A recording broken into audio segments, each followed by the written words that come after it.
Добрый день, дорогие наши якутяне. Ütü külünen kündü saka serin olahtoktoro. Ehegini saka respublikatin külünen. Ehevdeli bit. Baharabit jolu sargini. Утюню керене. Разрешите мне сегодня от имени всей нашей большой семьи Амосовых от всего сердца поздравить вас с Днем Республики. 27 апреля в далеком 1922 году, благодаря выдающимся сынам народа Максиму Амосову, Платону Аюнскому, Исидору Барахову, Степану Аржакову и их соратникам, Якутия получила статус автономной республики.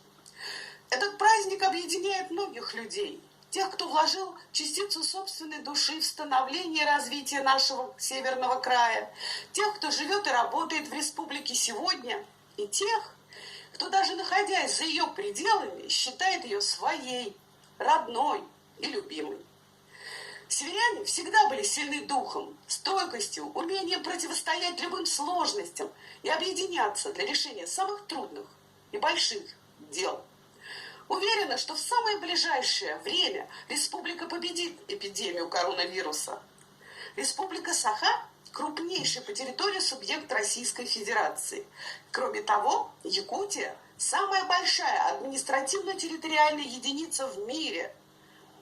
Благодаря стараниям Максима Кировича Амосова Якутия стала первым регионом страны, подвергшимся комплексному научному исследованию. А якутская экспедиция Академии наук СССР вошла в историю Академии наук как первая, самая большая комплексная экспедиция в нашей стране. Якутия в своих недрах таит несметные богатства, которые способны возродить и поднять миллионы людей. Так писал в своем письме-обращении к Академии наук СССР мой дед Максим Кирович Амосов. Я искренне горжусь тем, что мои предки жили, работали и совершали подвиги во имя и на благо Республики Саха.